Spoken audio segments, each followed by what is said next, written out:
वक्रतुण्ड महाकाय सूर्यकोटि समप्रभ निर्विघ्नं कुरु मे देव सर्वकार्येषु सर्वदा।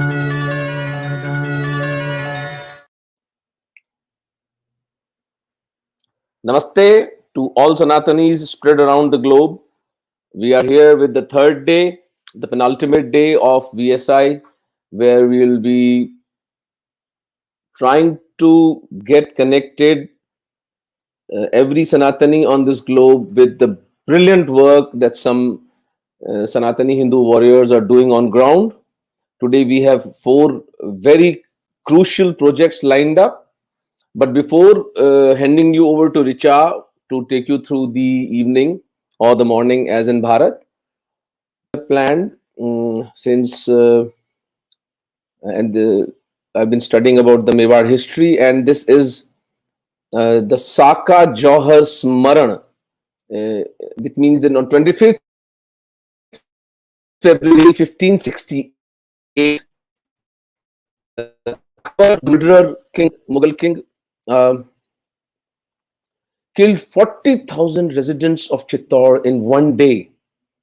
And we on 25th February, we are now starting an annual event where we will go to the Johar Sthal and we will do some dhyan and havan and prarthana to the divine for taking these souls into the feet of Sri Hari. So that is one event which is coming up on the 25th of this month. Now I hand you over to the host of the evening, Srimati Richa Gautam from Colorado, US, who has very kindly been leading us through the whole. Namaste Richa ji. Namaste Ami ji. आज क्या है आपके पिटारे में? Umi ji, today we have like really I think a lot of it is to do with some of the documentation work that you've always said that is so important. So a lot of it that we have today is about understanding some of our history, understanding the current events of what's going on in, say, Pakistan, Bangladesh, and Afghanistan, and also understanding Sri Lanka.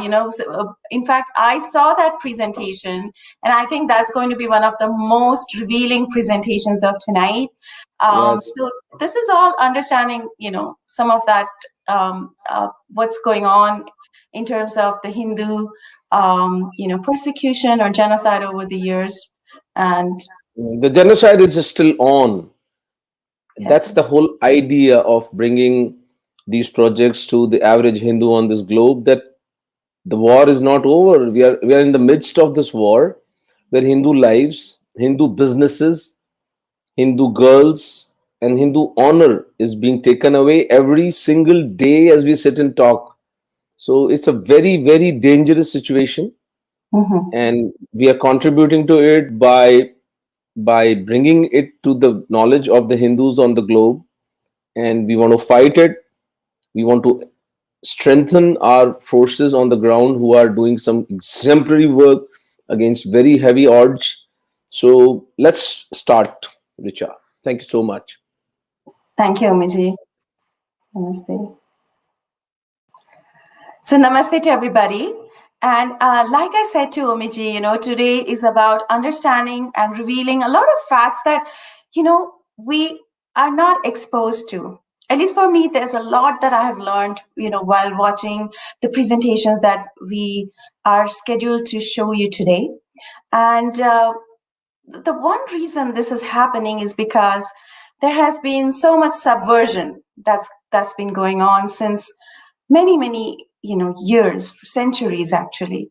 So not only was institutionally, institutional subversion, not only have our temples have been, destroyed, or temples have been taken up by the government, those are things that we have learned in the past weekend.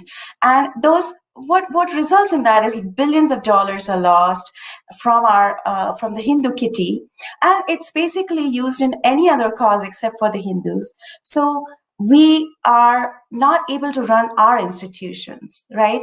Whether it's the gaushalas or pathshalas or gurukuls or Ayurveda chikitsalayas, all of those things which bring and continue our heritage to the world have been subverted.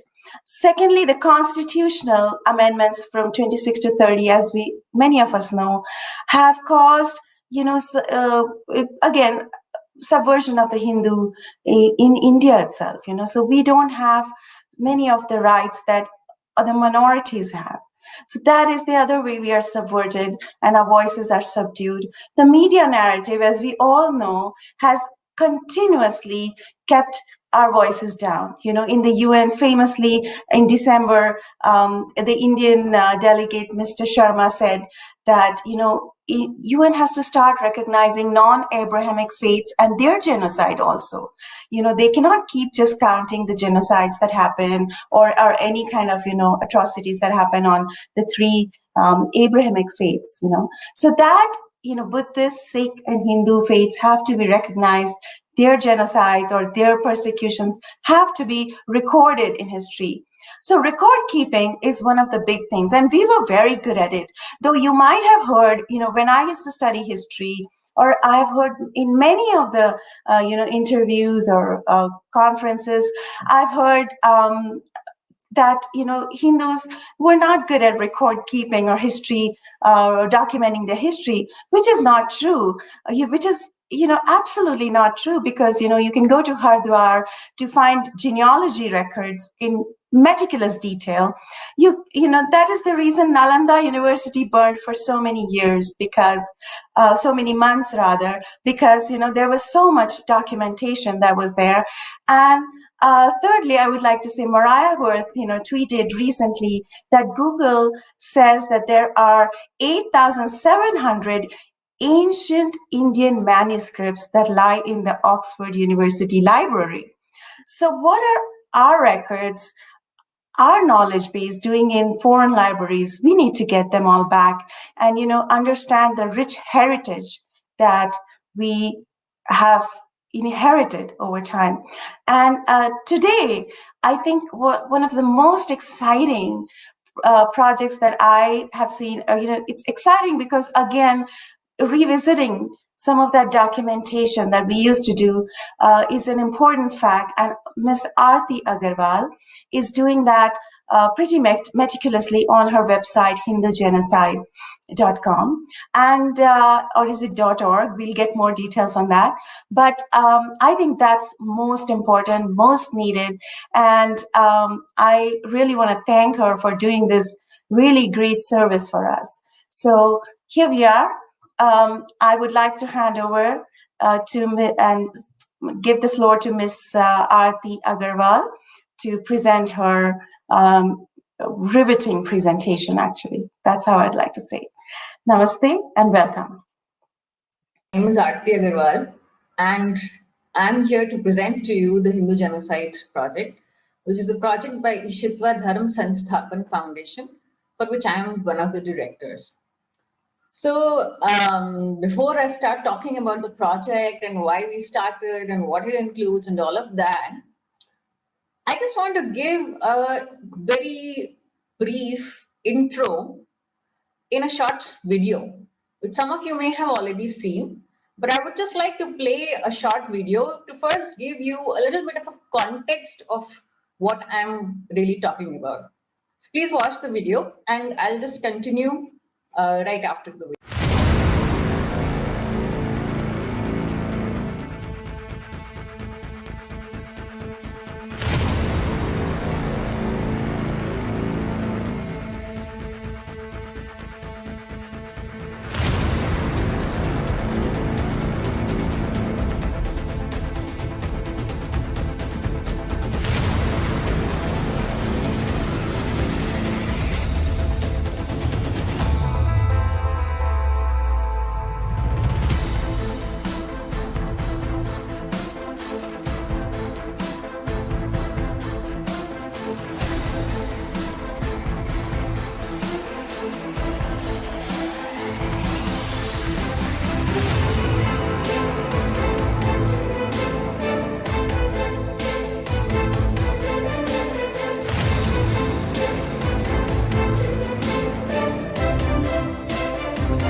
So that was small introduction to what is really happening in the world of Hindus and what has been happening very historically.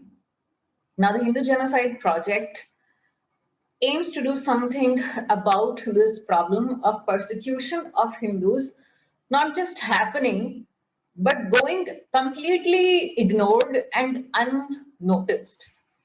So I'm going to just share my presentation with you. So the project is the Hindu Genocide Project, and we all know, at least to some extent, that there are crimes against Hindus going on. There have been historic crimes against Hindus. But the problem is that we are only stuck in that level of knowing that there is crime happening, right? We don't really have any measure of the extent of the crimes, the type of crimes, or exactly what is really happening.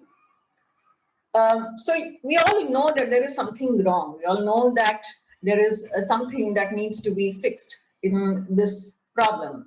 But what we don't know is that what is the real way forward, because we don't even understand the length, breadth, and depth of the problem. So we all want solutions, we all want justice, but unless we have the exact facts and figures ourselves, other people are not going to take us seriously. Now, if I take a parallel example, we, we are very unorganized. But if we look at, say, Christian organizations, or if we look at even people documenting jihad all over the world, they are so organized. So if you look at the Joshua Project, they have drilled down details till district level of every country in the world. And they have marked and they have labeled the difficulty index of every village, what is the percentage population of different religions, and of course, crimes and all of that. And similarly, there is a website called religionofpeace.com, which has been continuously documenting attacks by jihadis all over the world of all types. So they have all the numbers of the total number of jihadi attacks all over the world. So you see, there are people who are very thorough. Whereas, unfortunately, our Hindu ecosystem has not really taken this kind of a concerted effort to do something like this till now, at least till a few years ago. So we don't really have any proper, or at least we did not really have any proper documentation of crimes against Hindus. Now, I want to emphasize on documentation and crimes. These are the two buzzwords of the Hindu Genocide Project. Because, see, Hindu phobia is something everybody talks about, but as far as phobia is concerned, it's a very, amorphous concept. It can be like, oh, it's a freedom of speech, opinion, this, that, and, so-and-so is a scholar, so-and-so is a historian, blah, blah, blah. So, there's a lot of opinion in that. And there's a lot of gray area in which people can say, oh, it's my freedom of creativity and all of that stuff. But when it comes to crimes and when it comes to hate crimes, it is not a matter of opinion. It is not a matter of opinion. Whether a woman was raped or not is not a matter of opinion. If somebody is bleeding through their heads, somebody else cannot just come and say that, oh, only the nose was broken. No, we can see that his head exploded, right? Crime is crime. It's not something which can be denied once we have actually documented it. And that is why our emphasis is on the genocide and what all even counts as a genocide. So genocide by itself is a word which is recognized in international law, and it is not restricted to a particular time frame or a particular geography. It is any kind of a crime which is a hate crime targeted at a particular ethnicity or a religious group.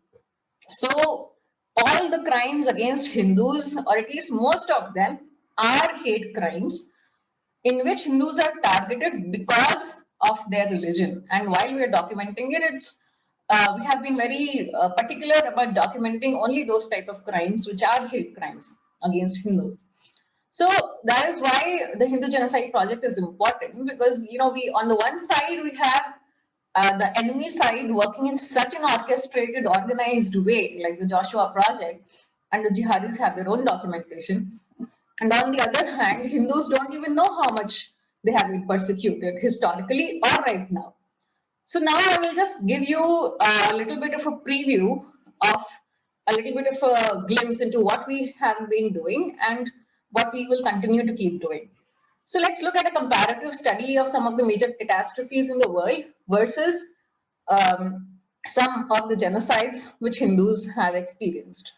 So these are some of the figures: the World War II, the World War I, the Holocaust. So World War I was, you can see, 85 million total number of casualties. Sorry, World War II was 85 million. World War I was 37 million.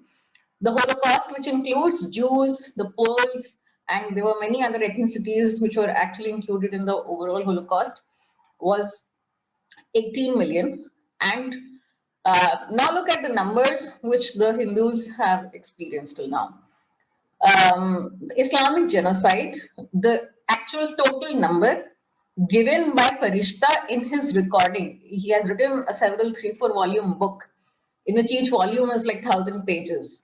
So the number he has given in his book when he has been recording the Islamic history, based on the population difference between the initial start of Islamic invaders coming to India and at the end of the Islamists, that number is 440 million. And there is a figure flying around all over the internet that it is 80 million, 85 million. That is wrong. Because I have tried to find a basis for that figure and there is no basis for that figure. We just use it because we like it. I'm sorry to say it, but that number which everybody keeps using is wrong.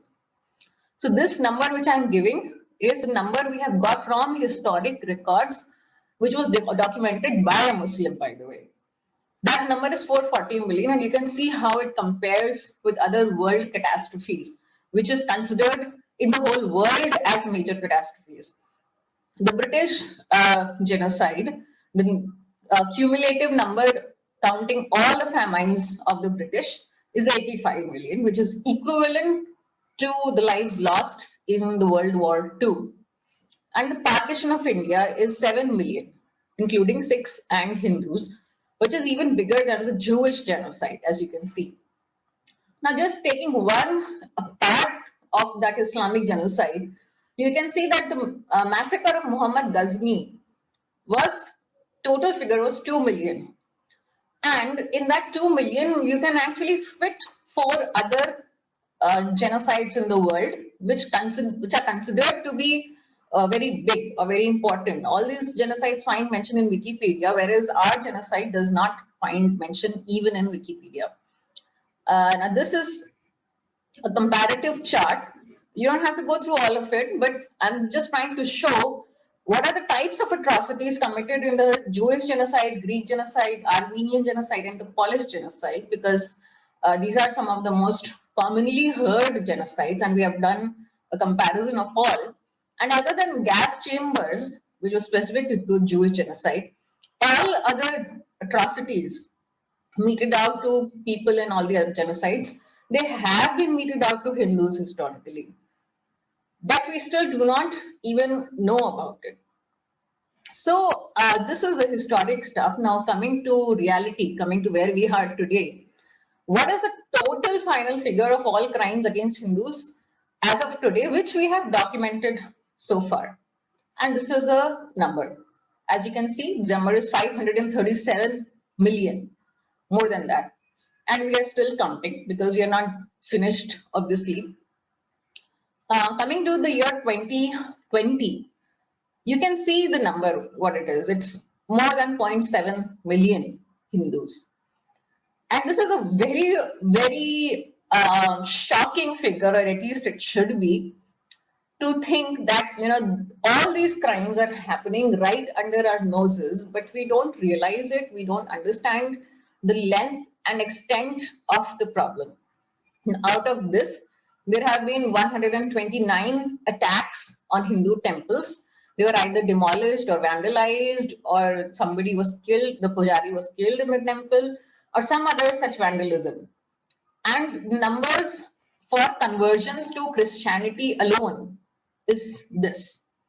And this is an estimate based on the numbers given by the Joshua Project. They themselves report that progress actually, how many people have converted per year. So this is a number we have got from their website and their estimates, which includes most of the Christian organizations which work in sync with the Joshua Project. This is 0.718 million. And it is actually, I feel it's on the conservative side, because I had facts from certain Christian organizations 2 years ago, in which just one church had converted 1 million Hindus in 1 year alone. So this number is also a conservative estimate. Now what we are trying to do now is we're trying to find these numbers of individual Christian organization or churches, because now they have stopped putting those numbers publicly, unfortunately. So we're trying to take an investigative route and find out those numbers. But this is at least this money have been converted by unfair means. This is not some sort of voluntary conversion. So now how do we arrive at these figures, and are they accurate? Are they exaggerated? All of that, I'm sure many people will have questions. First of all, these are the reported crimes. The real figure is way, way bigger. This is the tip of the iceberg, only what appears in news reports, in media reports. That is all we have documented. So we have a link, we have the details, we have the geographic tag, we have the ethnicity, we have the perpetrator identity, for tag for each and every crime. And we do this all through the year. We have been working tirelessly all through 2020, where we have taken news links of every crime committed against a Hindu, and we have created this database basically. So our eventual goal is to make sure that Hindu genocide is recognized and at least acknowledged worldwide, not just by the Hindu ecosystem, but it should become incontrovertible that yes, this persecution has happened and is happening, not just in India, but in Pakistan, Bangladesh, Nepal, Myanmar, in UK, in many countries, this persecution is happening, and it needs to be acknowledged, because unless you acknowledge it, nothing can be done about it. And there is no way to make people acknowledge it unless we do the homework, unless we are thorough ourselves in giving evidence which is incontrovertible. And once we have reached some sort of a conclusive place where, for example, like we will be bringing out the report for the year 2020, we actually have that evidence and that data and the data analysis. So this infographic here is just one of the examples of the type of analysis which we will be further publishing for this data. So we will be bringing out the year 2020 reports. So our compilation is almost complete, except for the Christian organization numbers, which we're trying to get the more accurate numbers. But other than that, most of it is complete. So we have manually tagged every crime and the geography of it. So we will be showing the distribution spatially and on a timeline. All of that, we'll be publishing that. And that report will be available for everybody. So there will be a certain update on the website, and there will also be a downloadable report which anybody can download and read. And you can even order a print copy and take it to people and show it to people. Other than that, we will of course be continuing to publish research and review articles on these type of historic as well as ongoing genocides. So for this project, of course, what we require, first of all, are volunteers who can help us with this documentation. The biggest effort required is to just religiously document and keep adding links of those crimes which happen every single day. And we need some other resources like publication rights to some other content by, say, other Hindu organizations. And we of course need funds, because we have been running in a self-funded way, and some small crowdfunding donations. But compared with the amount of funding that goes into projects like the Joshua Project and Religion of Peace and Jihad Watch, we work on a shoestring budget, and we are trying to do work of the same scale. So it is really quite a stretch, because most of the people working, I mean, not most, all of the people working in this project are actually professionals. We have lives, we have families, we have jobs, and we are all very educated people. We are just doing this because we feel extremely inspired by it. And after a certain point, just reading the same types of reports becomes mind numbing. We wanted to do something more than just read reports of Hindus getting slaughtered. So this project is an outcome of all of our inspiration to do something dharmic at the end of the day. So you can see we need funds for all this software, and of course to some, because social media has started limiting our accounts a lot. So we need to do some sort of a promotion and to maintain the website. So this is a very brief overview of the Hindu Genocide Project. If you want more information, or if you need to talk to me, you can always reach me on the email I have given. And there is a contribution link. As of now, we can only take contributions from India to a non-profit website. So this is about the Hindu Genocide Project. And I hope all of you will be more inspired to at least share content from the Hindu Genocide Project. So this is a conclusion on that. I just also want to mention that because I'm addressing a very learned audience, my book is coming out in a few days. So that book is on cownomics, and it addresses the need for cow protection from all sorts of perspectives. And it's just coming out in a few days now, actually. So please look out for that. And for whoever would like, you can actually buy the book and share it with other friends, and to help them understand why cow protection and integrating respect for the cow as a part of our economy is really, really good. So this is this book, and after this will be coming out the Hindu Genocide 2020 report. So the Hindu Genocide 2020 report will be available worldwide. So anybody can buy it, anybody can share it with other people, and I hope many of you will. So thank you so much. Thank you for listening. Pranam. Thank you so much, Aarti ji. And I think there's so much interest on, on the comment section for the work that you're doing. And some people are asking about the website. It's hindugenocide.com. And this video is going to be available on YouTube even after it's over. So, namaste, Umiji. Hi, Richard. This is really heartbreaking. And although I've been working with Pakistani Hindu and Sardars for the past decade or so, and I also written a book on that, The Genocide Forgotten. It's a forgotten genocide of Hindus and Sardars in Pakistan, which has been going on for the last 70 years. But that's not the only thing. The issue is how on earth did Hindus become the perpetrators instead of being the victims? If you look at the op-eds and the editorials of the Western press, especially New York Times and Washington Post, every other day, mostly idiotic Hindus themselves are writing articles that Hindustan has become a lynching republic.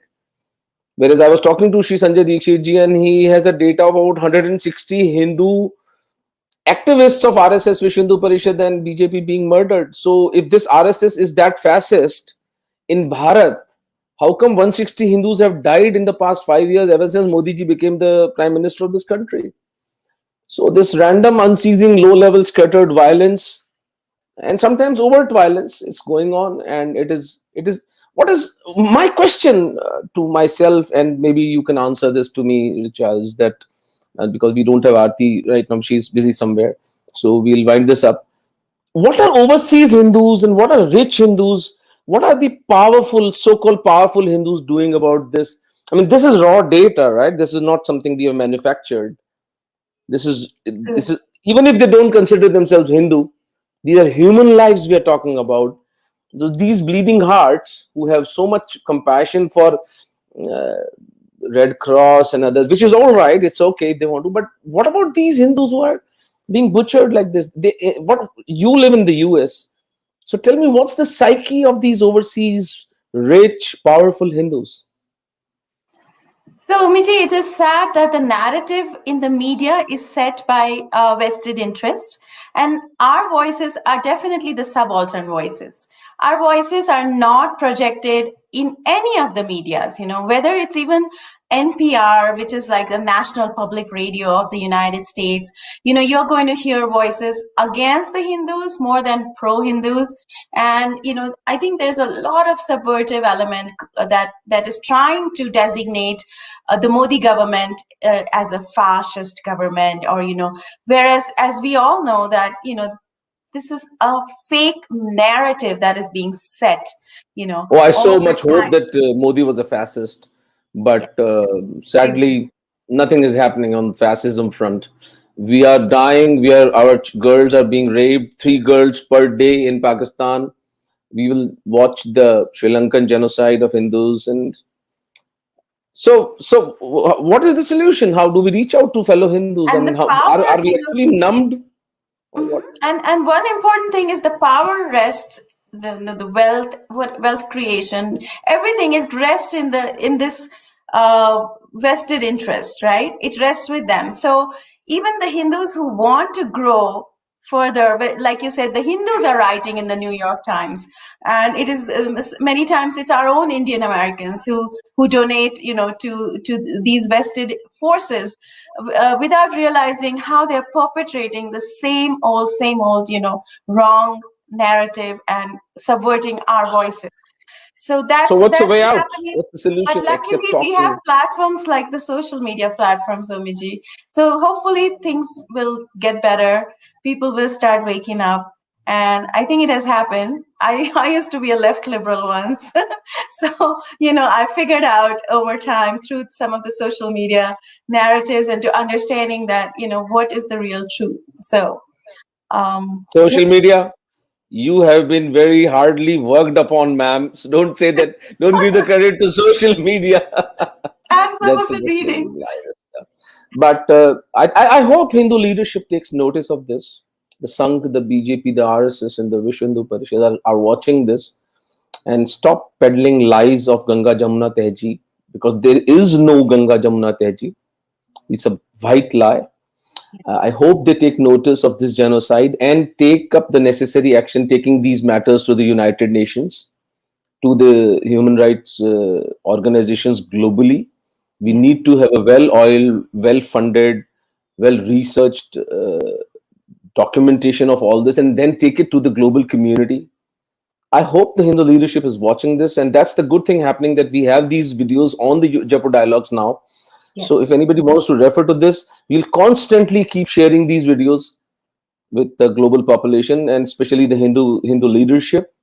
I hope they're awakened out of their slumber and their pusillanimous attitude. So let's see. Let's go to the next project. Thank you so much for indulging me. Thank you, Omiji. So the next project, I think Omiji hinted on a little bit. So Omiji or Dr. Umendra Ratnu and Jaya Hujaji, they run Nimitekam India, and the need to establish a much bigger network for Nimitekam, I think, lies very strongly on the shoulders of the NRI population, or the non-resident Indian population, because there are so many Hindus in Pakistan, Bangladesh, and Afghanistan. Though the CAA will help these people come to India, but there is a very important service that people can do by establishing Nimitekam chapters, across the world. Maybe have some other sort of, networking in even, in, say, for example, North America region, in in Africa, maybe, in the Caribbean, so wherever, Fiji, Mauritius, wherever there are Hindus, they need to come up and help out with this process of helping these persecuted minorities of Pakistan, Bangladesh, and Afghanistan to move out of there and rebuild their lives in other countries. So one such chapter exists in Canada, and it's called Nimitekam Canada. And I will let Avinashji talk about the kind of work they are trying to do to, it's a young and fledgling organization, but, very important, and they are doing a lot of work. Again, they have, I've seen some of the documentation work that they are also helping out with. So over to you, Avinash Rao. Thank you so much and welcome. Sir, this is Avinash Kumar. I represent Nimit Tekam Canada. And I will shortly present to you my project proposal for Nimit Tekam Canada. I am one of the directors of Nimit Tekam Canada, based in Toronto. So the mission statement of Nimit Tekam Canada is Nimit Tekam Canada shall resettle Pakistani Hindus in Canada by actively lobbying Canadian government bodies and generating consensus on the state of Hindus in Pakistan. We are a not-for-profit organization. We were constituted in June of 2020, headquartered in Toronto with 4 directors. So we're coming to the problem statement. The violence committed on Pakistani Hindus is a known thing. We all have heard about this for a long time, but none of the world governments acknowledge this violence. The CAA was a good step, but the existing narrative that the Indian government set was very weak, and hence has been dominated by groups that are more affiliated to Pakistan. And that's why you see so many of the Western city councils passing resolutions against the CAA. And instead of highlighting the situation of the Pakistani Hindus, the focus has become the denial of citizenship to Ahmadiyas and Shias from Pakistan. Secondly, Canada accepts refugees from all religious denominations from all over the world, except the Hindu refugee seeker seems to be very much missing from this statistic. So Nimit Tekam Canada is trying to lobby the Canadian government so that we can highlight these issues and get the Canadian government to acknowledge the violence committed on Pakistani Hindus and accept them as refugees in their own countries. Thirdly, the Pakistani Hindus that have escaped to India do not have good means of survival to lead a dignified life and flourish over there. In opposition, Canada can provide a much better life to these Hindus, and we can work together to develop their skills so that they'll be much more suited for the Canadian work environment. And lastly, the Canadian Hindu population is a political non-entity. We do not have any political force, and hence our numbers of committed Hindus need to be shored up by getting more Hindus into the population so that we can vote as a political bloc in Canada. The following are the core objectives of Nimit Tekam Canada. So to educate the Canadian government and public about the horrifying genocide of Hindus in Pakistan, to generate consensus in Canadian judicial and legislative about the state of religious freedom in Pakistan, to help persecuted Hindus of Pakistan get refugee status in Canada, to educate community leaders, religious leaders about the humanitarian crisis in Pakistan, to enlist community volunteers, gather funds for the rehabilitation of persecuted Hindus of Pakistan. Now, since we have established in June 2020, in the last 6 months, these have been our key achievements. We began a process of consulting lots of immigration lawyers, at least 4 different immigration lawyers, including legal teams which have been working with Pakistani Christians. We have hired a researcher and documenter and we have successfully documented at least 200 cases of atrocities on minor girls and women of Hindu origin in Pakistan in the last 3 years. We also have built a team of part-time volunteers, 10 of them, who have varying and different skill sets. And since the start of our organization, in the last quarter of 2020, we raised approximately $2,000 from around 50 donors. Now, these funds have remained unutilized for most of the part because the directors are right now financing, using personal finances to carry out these activities like hiring contract researchers or consulting immigration lawyers. The legal and technical consultation of refugee law. The following, we consulted at least 4 legal teams and try to understand the refugee landscape of Canada. And we have built a solid plan uh, in terms of short-term and long-term plans of even those who do not qualify refugee status and those who do qualify to come into India. So the left-hand side part is for those who do not qualify as UN refugees. And we have long-term plans for that. For example, getting sponsorship holders agreement and to lobby the Canadian government.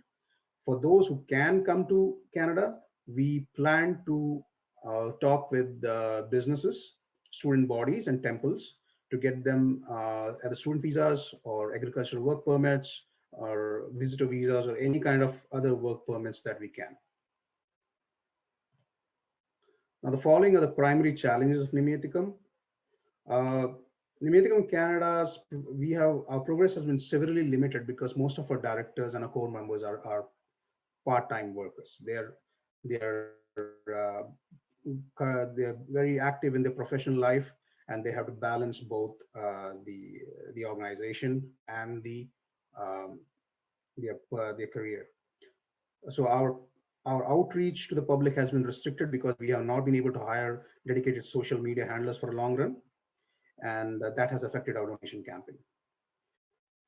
And for we need to start a outreach program to the legislators, Canadian legislators and judicial officials. So we are in the process of documenting all the cases, the kidnappings and the cases of violence against Pakistani Hindus into a dossier for which we need to hire 2 dedicated research assistants or documenters. And at least 1 senior member of our organization will need to be on a full-time basis to direct this team to achieve our strategic goals. So following is a plan for 2020-2021, hire social media campaigners, researchers, documenters, funding campaigners, complete a dossier on the genocide in Pakistan, reach out to Canadian legislators, hopefully by November 2021, strategic flyers and brochure campaigns all throughout the year. Sponsorship agreement holders process will undergo filing in this year. Get Pakistani Hindu refugees at least in bulk, at least in a larger number as opposed to just individual cases. Next, we are planning also the charity status for organization is also underway. And until we get the SHO, individual immigration cases will be supported with the help of student bodies and temples and other businesses.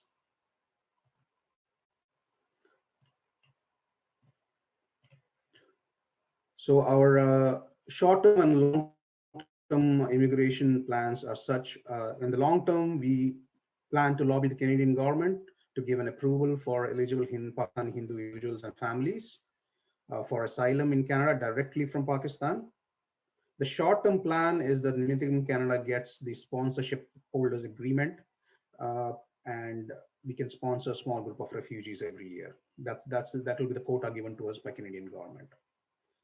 And the immigration plan, until we get the SHO, like I said earlier, is to support these individual cases with the help of employers, student bodies, and temples. Now, the following is our hiring plan for and other expenses that we have planned out for the next 3 years. Our estimate is that in the 3 years funding that we get, Nimithikam Canada, we will be able to become a self-sustaining organization, and we will be able to generate our own funds and campaign effectively to reach to the public more effectively and campaign for funds. So we have four positions in total that we are going to hire for. Uh, 5 of which will be hired from India, and 1 will be in Canada. In total, with all the annual legal expenses, the administrative expenses, and the hiring expenses, we are targeting an amount for $372,000 for whole of 3 years. That's close to almost a little more than 100,000, 120,000 more for 3 years. And with this, I close my presentation and my project proposal. Hari Om. Thank you, VSI. Dhanyawad aapka that you gave us an opportunity to present Nimithikam Canada on your platform.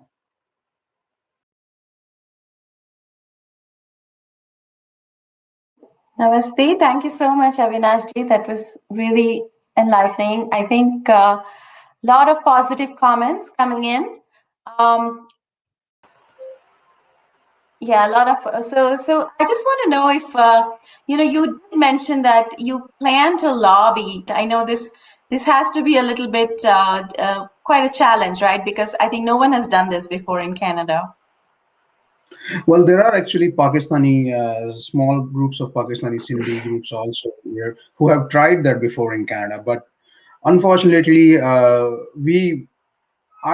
would I say this? Canada is like the paradigm of liberal society, so-called liberal society, and the whole political body is also supposedly liberal. So anything that is more sensational and that can be sold in international media gets portrayed. Uh, Things like Hindu genocide, like Aarti Agarwal said, that doesn't sell in the media or in general public, and that's why the Korean public, Korean political bodies won't do that.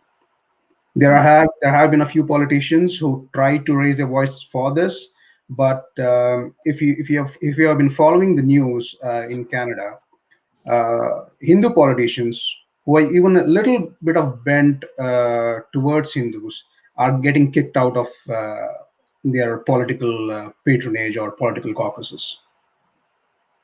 I think the political environment in the US and Canada in that way is very similar. That we are facing some of that in the in US as well. So Drone Sir teaches asks, can I work from home for Nimithikam Canada? Can this question be taken separately so that Avinash can reach out to this gentleman? Okay, so Avinash, hi. That was a great presentation. Really worked. You worked hard on this because Nimithikam is our common passion. So my suggestion here is that because of the COVID, everything is stuck, right? There is no migration, there is no immigration, there is no refugee thing going on. The United Nations itself is just barely breathing. So this is the time for us to actually fortify, put the documents in place so that 1 year down the line, see 1 crore Hindus in Pakistan, all of them cannot be taken out to Bharat. We have to find alternate routes for them if they have to survive as Hindus.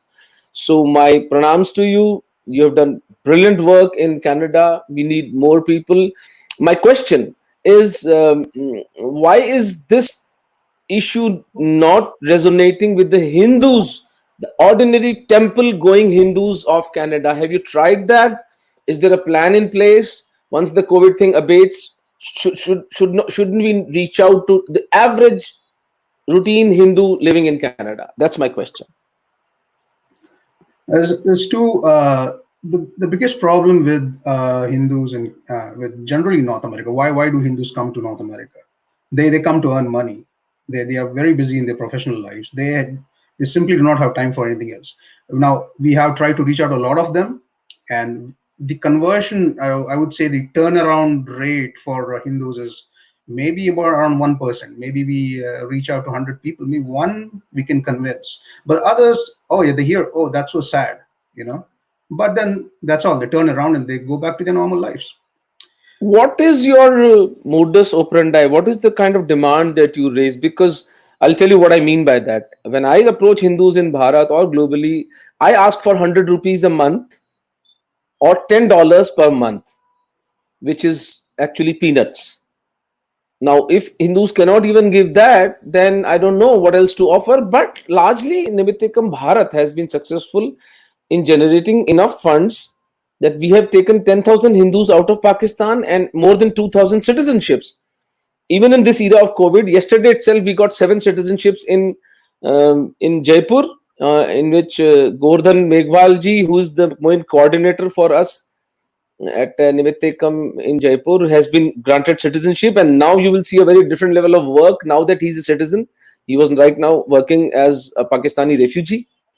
So, what is the kind of figure that you demand from Hindus? I mean, $10 a month is, or it's just sloth, or it's just indifference. What do you think?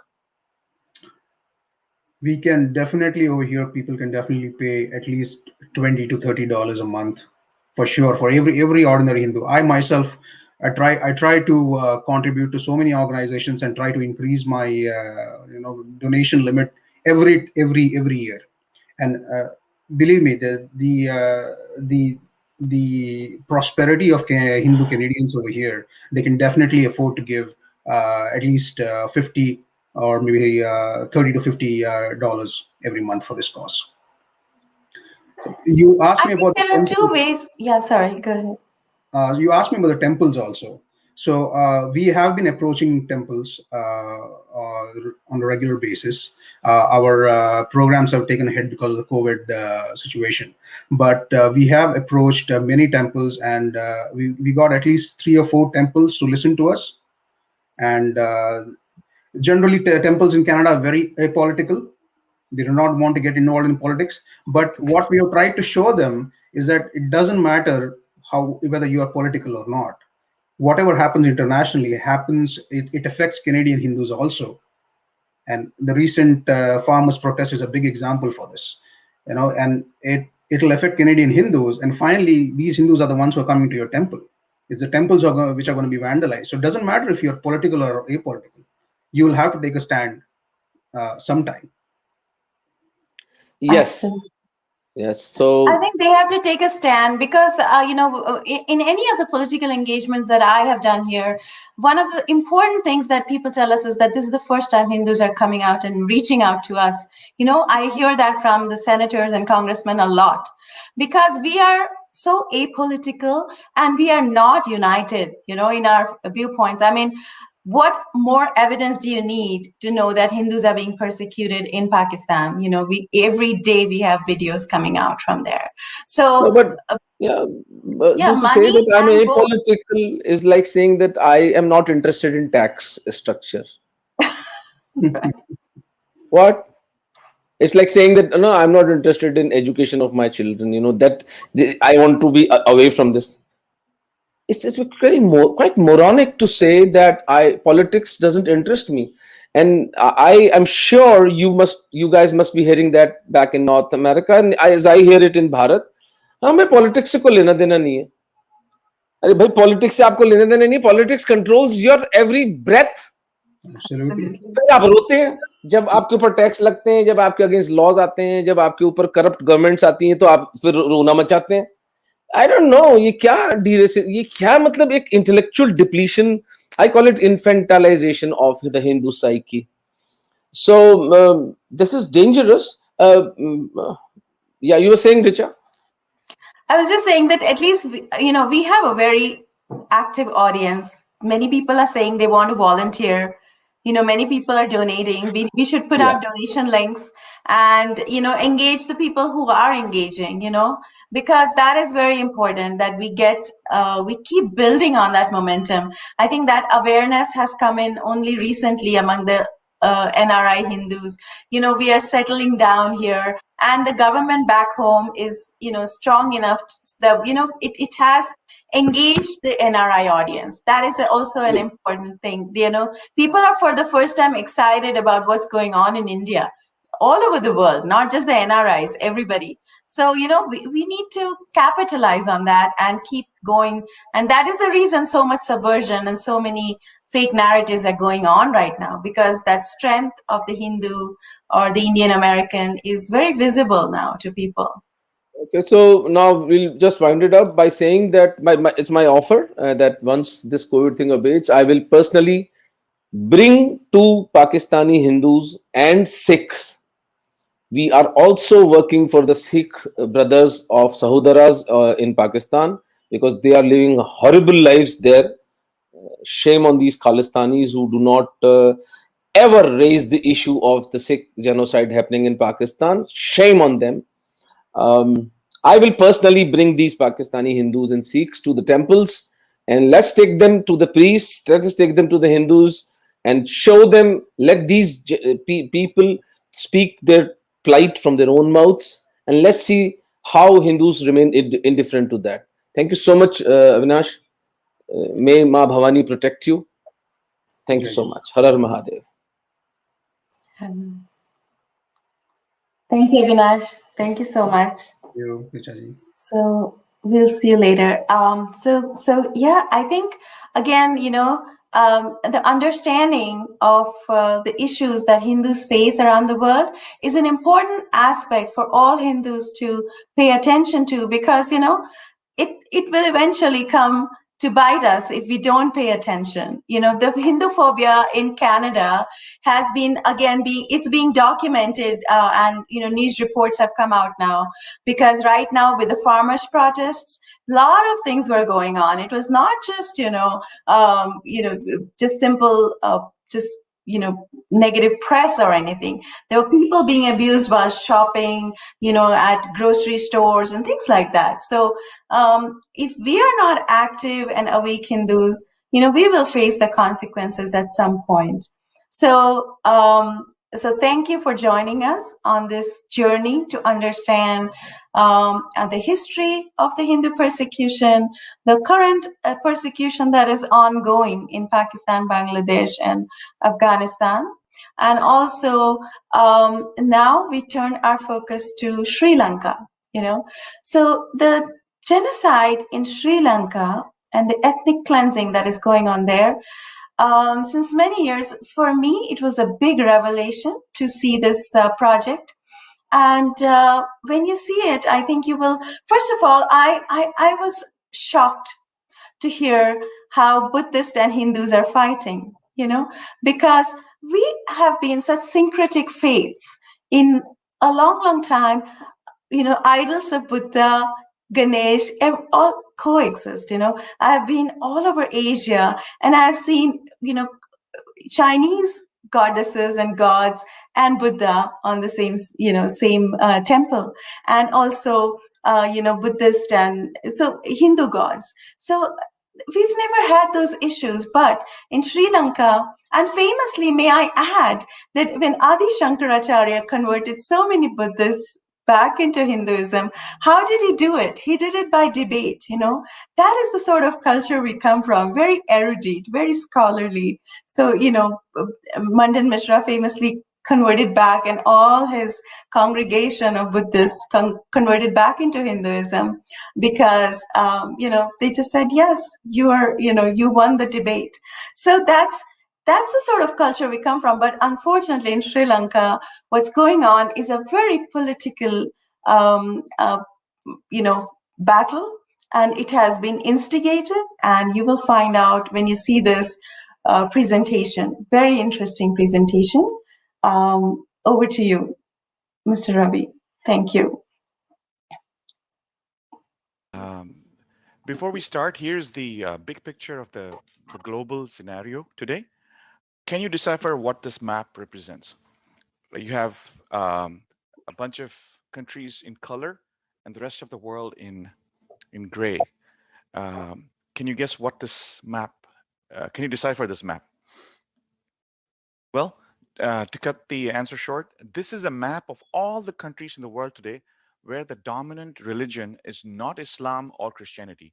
What you see in color on the right in Asia is pretty much the only area left in the world where the dominant religion is not Islam or Christianity. The rest of the world, all the gray countries, are all where Abrahamic religions predominate.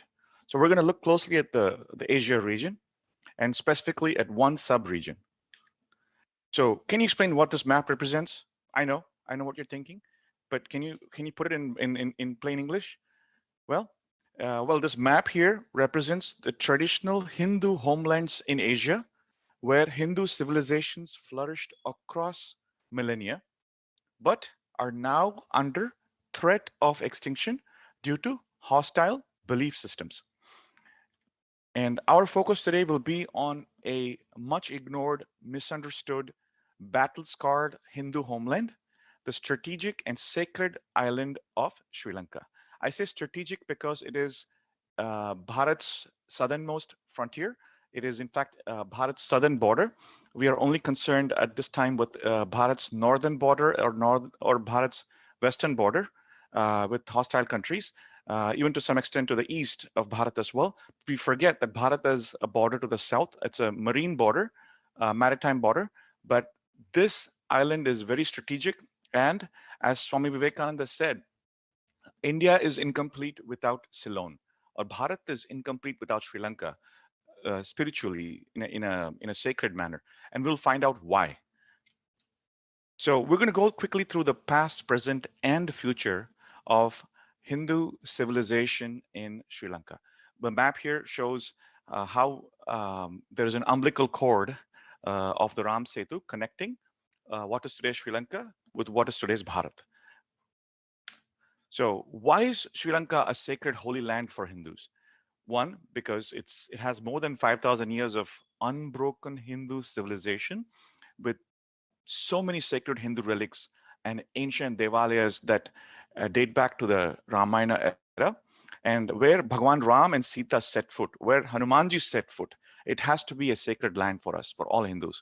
And this is a land of the Ram Setu, which is accurately described in the Ramayana and scientifically proven in the court system, as well as was featured prominently by the Discovery Science Channel. The Ram Setu is the umbilical cord that connects Bharat with the island of Sri Lanka, and there's a lot of details and evidence on it. And why is Sri Lanka again a holy land for Hindus? Because that's where you can find Ashok Vatika. The picture to the left here shows Ashok Vatika, where Ma Sita lived in Ravan's captivity, and the footprint there is that of Hanumanji. It's marked in yellow, gigantic footprints on the rocks where Hanumanji landed in Ashok Vatika. So these have left marks. And also, Sri Lanka is home to a very ancient Shakti Peeth called the Nagabhushani Devi temple. The Nagabhushani temple is in Jaffna. It's on an island. And there's also several ancient Ganesha temples in Jaffna and Batticaloa. The island of Sri Lanka is home to the 5 ancient Shiva mandirs called the Pancha Ishwaram temples, set up all over in the north, south, east, west, and center of Sri Lanka. And there's ancient mandirs in Sri Lanka dedicated to Bhagwan Kartikeya in Nallur and Kattaragrama, where he flew straight vertically down from Mount Kailash in the Himalayas. He moved to Sri Lanka in one straight line. It is found on the same straight line, which is under 81-degree longitude. And there's, of course, ancient Vishnu Devalayas in Vallipuram and in Devinuvara. Just a quick brief update on why Sri Lanka is a holy land for Hindus as much as the rest of Bharat is, or Nepal is. Sri Lanka has always been a part of ancient Hindu civilizations. Both the Chola and the Pandya kingdoms had Sri Lanka as part of its civilization from 3rd to the 13th centuries. which is more than 1,000 years of Chola and Pandya kingdoms. Sri Lanka, as you can see in the map, it was Chola territory. It was well represented in the Hindu civilization, and it had a lot of Hindu dynasties as well. It had Hindu dynasties in the northern Jaffna kingdom. It had Hindu chieftains or kings in the north central Vanni region. It had Hindu kings who actually ruled over what is today's Kandi, Sitavaka, and Kotte kingdoms, which were actually Buddhist majority, but many of the kings were Hindu. So all this continued very smoothly until the brutal European Christian invasions from the 16th to the 18th century, which is when all the Hindu kings and the Buddhist kings uh, were forced to surrender or were killed fighting the invaders. And a few historical facts about Sri Lanka. Hindu Dharma is the oldest among all the four major religions in Sri Lanka today. Sri Lanka had a flourishing Hindu indigenous civilization with a 100% Hindu population until the second century BC.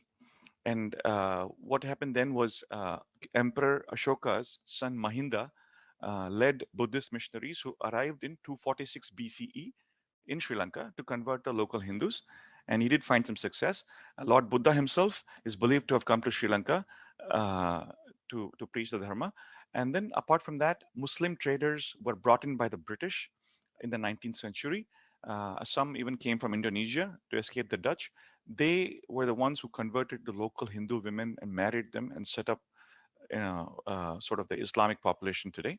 And then the Catholic missionaries arrived in the 16th century along with the Portuguese invaders who led the Inquisition, a very violent mandir burning Hindu butchering episode starting from the 16th century. And then Protestant Christian missionaries led by the British and Dutch invaders arrived in Sri Lanka in the 17th and 18th centuries to invade and control uh, the riches of Sri Lanka. So um, Sri Lanka today, statistics wise, they say demography is destiny. 100 years ago, in 1901, there was census under the British rule, and in the 1901 census, and the Hindus were approximately 25% of the population of Sri Lanka. 25%, one in four. But today, in 2021, barely 120 years later, we find that the population of Hindus has decreased from 25% to 12.5%. And this is an extrapolation from the previous census that happened in 2012. But when you notice that the Hindu population has halved from 25 to 12.5%, the Buddhist population remains very steady. It's still at 70% of the population, but the Islamic population and the Christian population have grown rapidly. The Islamic population today is believed to be around 10%, and the Christian population is believed to be about 7.5%. Both these Abrahamic religions have grown by conversions of the Hindus and to some extent the Buddhists. So today's population overall in Sri Lanka, the total population is about 21 million, of which about 2.6 million are Hindus, which is about 26 lakh Hindus live in Sri Lanka today. Unfortunately, in the brutal civil war that happened, about 3 lakh Hindus were killed. This happened in the years 1983 to 2009. About 3 lakh Hindus were killed or they disappeared. Their bodies were never found. They're believed to have died. And unfortunately, that led to a drastic drop in the population. Also, Sri Lanka deported, several lakh Hindus, to India, claiming that they're actually not Indian. They're not actually Sri Lankan citizens, so they're actually in Tamil Nadu. And then also war refugees. More than 11 lakh Hindus have permanently fled Sri Lanka as war refugees during the civil war time, and they've settled in refugee camps in India. Some have migrated to Canada. Some are in Australia. Many are in the UK and France and Norway and other European countries. So that's a big drop in population, as you can see. And as you know, when there's civil war, there's always uh, war widows and war survivors, orphans. So there's about a 1 lakh Hindu war widow population whose primary breadwinners or husbands were killed in the war. And there's about 2 lakh war orphan children in Sri Lanka whose parents died in the civil war, and these are prime targets for conversions. Both Christian and Muslim groups are trying to convert them because these are very vulnerable groups. Okay, so this is where these are maps showing where is the predominant Hindu population, where is the predominant Buddhist population and Muslim population and Christian population. As you can see on the map to the left, the top left, the orange color shows where the districts where Hindus are still in large numbers. This is mostly in the northern, eastern, and central provinces. Each of them represents a district. Each number there represents the districts. So you can see that the northern province comprising Jaffna, Kilinochchi, Vavuniya, Mannar, and Mullaitivu have high populations of Hindus, and so does the eastern province comprising Batticaloa, Trincomalee, and Amparai. And likewise, the central province, where the tea gardens are, which is famous for its hill stations and tea exports, that Nuvara Ilia area also has a large number of Hindus, which are significant. The other province, the other districts do also have Hindus, but in slightly smaller numbers. But the Buddhist population is more or less centered in the central and southern parts of Sri Lanka. The Christian population is mostly on the north and western coast, which is where the Portuguese landed and converted. So you can see there's a big population of Christians in what is today's Mannar, in Puttalam, Negumbo, all on the west coast of Sri Lanka. And the Muslim population, those are the Christian population areas, and the Muslim population areas are pretty much on the east coast of Sri Lanka, which is traditionally the Hindu areas, but now in Batticaloa, Trincomalee, and in Amparai, you have lots of growth in the Muslim population, as well as on the left side you see Puttalam and Mannar, which are now marked in green. So Hindu population is decreasing, Muslim population is growing in these areas. So this is just to give you a feel for where the demographics lie.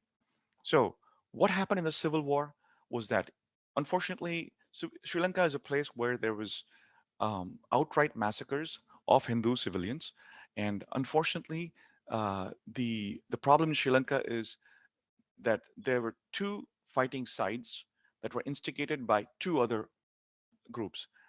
The Hindus and the Buddhists were instigated to fight each other by the Christians and aided by the Muslims. So the Christian politicians who belong to the Sinhalese linguistic community, they instituted a lot of repressive measures against the Tamil population, who are mostly Hindu, but the Christian Catholic priests and intellectuals instigated the Hindu Tamils to become cannon fodder to fight against this oppression linguistically, and the civil war erupted. This has gone on for more than 3 decades, and it finally stopped in 2009. And in this, the Muslims joined up on the side of the government and killed a lot of Tamils. So you see that the army was predominantly Buddhist, the LTT was predominantly Christian instigated, and the paramilitary guards were Muslims. And ultimately, all the victims, most of the victims that were killed in the civil war, in the civilians, were either Hindus or Buddhists. And a lot of bitterness has resulted because of the attacks on uh, the Hindu temples and Buddhist temples by both sides, and Hindus have become scapegoats. And who has benefited the most? It is the Christians and Muslims, because their numbers have grown and the Hindu population has dropped. And some pictures here are horrific. I apologize for the graphic images, but these are just a small image of what happened in the horrific civil war.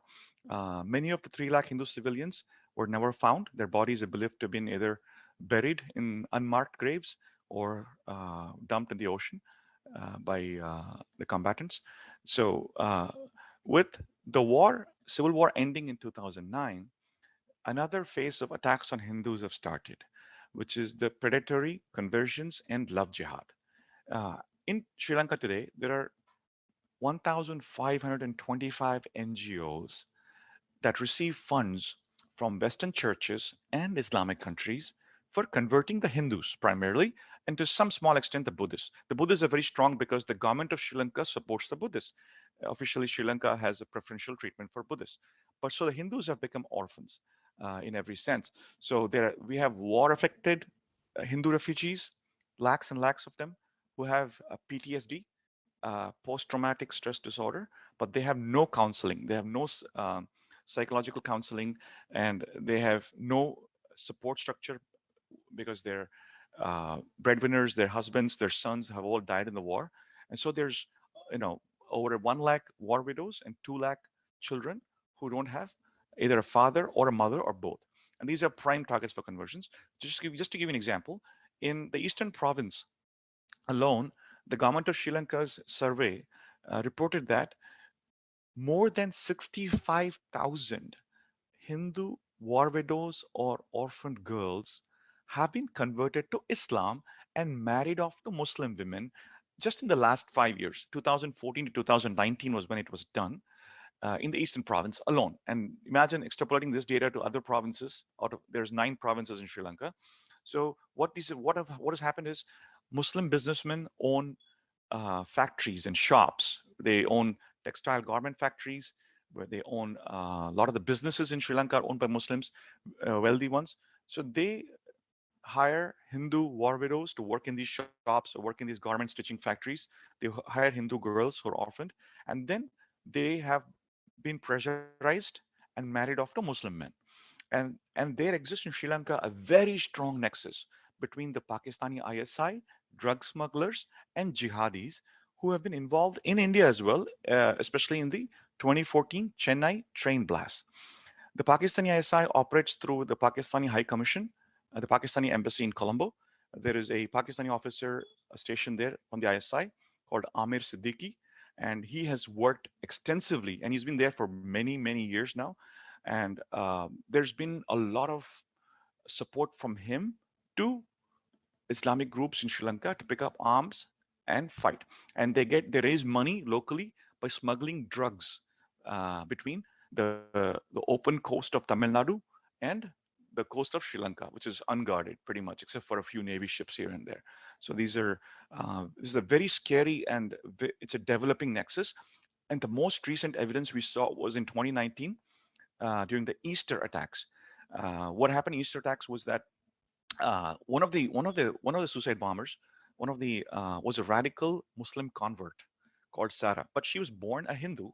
Her name was Pulastini Mahendran, and this very well-educated Hindu college student. You see pictures on the left. This girl was very confident, very sincere in her studies, very good at what she was doing. Unfortunately, her father was dead, raised by a single mother. So she came under the influence of her classmate, a man named Muhammad, who's actually shown in the third picture here. So she got brainwashed, got converted to Islam, was so scared of him that she followed him in his final mission. And what this couple, along with their fellow jihadis, did was they first got trained. There were Islamic terror groups in Tamil Nadu and Kerala who trained these jihadi terrorists from Sri Lanka, and this whole attack in 2019 Easter happened, unfortunately, where a lot of these young suicide bombers blew themselves up along with innocent people in different hotels and churches in Sri Lanka, and more than 260 people died, and more than 500 people were injured. So you can see the natural regression of the girl from a free-spirited Hindu girl on the left to a hijabi jihadi suicide bomber to the right. And this is not all. While on the one hand, Islamic groups have been carrying out love jihad, the Christian groups have been carrying out attacks and desecrations of Hindu temples, Hindu mandirs. Hindu devalayas in different parts of Sri Lanka have come under attack, mostly by the Christian missionaries. Muslims have also done it, but it's the Christian missionaries who are at the forefront of uh, destroying, defiling, desecrating Hindu temples, smashing the murtis of Ganesh ji, and throwing out the murtis from the mandir, and so on and so forth. So, and a third problem, aside from the jihadis and the the Christian missionaries' attacks, is that there is also a rampant, uh, ongoing Buddhist usurpation or capturing by of the Hindu devalayas by some very fanatic Buddhist monks. So wherever there's a Hindu temple, you see Buddhist monks coming in trying to put a big statue of Buddha in the middle of the temple grounds or inside the temple, and threatening Hindu priests, as you can see in the picture to the right. Threatening Hindu women trustees, as you can see in the picture at the bottom. And at the bottom left, you see a picture of where Ganeshji's murti was taken away from a Hindu temple and forcibly kept in a Buddhist temple. Because in Sri Lanka, Buddhists worship the same deities, the same devis and devatas that we Hindus worship.